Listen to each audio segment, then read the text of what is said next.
I won't take meeting with any registered lobbyist with a criminal history related to fraud, corruption, or any other lobbying-related crime.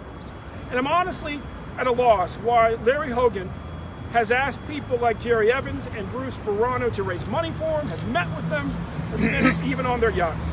You mentioned refusing to meet with folks like Jerry Evans and Bruce Sperano. Yes, this morning, Jerry Evans released a voicemail that he says is a phone call from you in which you ask for a meeting and ask for his help getting your message out for the campaign. How does that not contradict with the statement you just made this morning? That call was made in error. We have a vetting process. If any check had ever come in from him, we would have returned it. And we've shown that we're willing to return checks that come in that don't pass our vet. Governor Hogan has not returned the money from the National Rifle Association. He's not returned monies from the pharmaceutical lobby. And he certainly has not returned monies from the lobbyists in question. Far from it.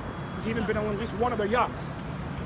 We requested a meeting in error. We never would have taken money from them. If a check came in, we would have turned it back as we've done with other donors. He says there were at least 4 or 5 other calls, and including some contacts from Susie Turnbull. Were those also in error?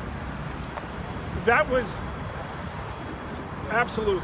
And again, if his check had come in, and you have to understand when you're out there raising money, you're giving lists, you call this guy, call that guy.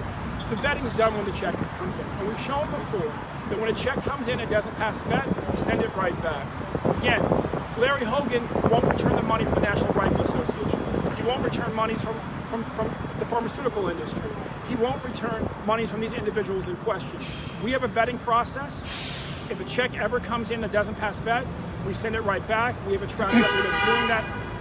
In that message, I've answered this question. In that message, when you mentioned asking him for his support, I assume that's a common message that you give to all of your when you make all this. What kinds of support are you talking about? Are you talking about financial support? That's the same call that we do with everybody. The call was made in error. But what kind of support were you asking for in that message? I'm happy to listen to it with you afterwards. I have not heard it. So I'm happy to go through it with you. But you're certain having not heard it, you're certain it was made in error. The call was made in error. I've answered this question, I believe, 5 times now, Mr. Sears. Would you like to do it a 6th? Sure. What kind of support were you specifically asking for when you make those kinds of calls? Sir, the call was made in error. If a check had come in, we would have returned it. Are we clear, sir?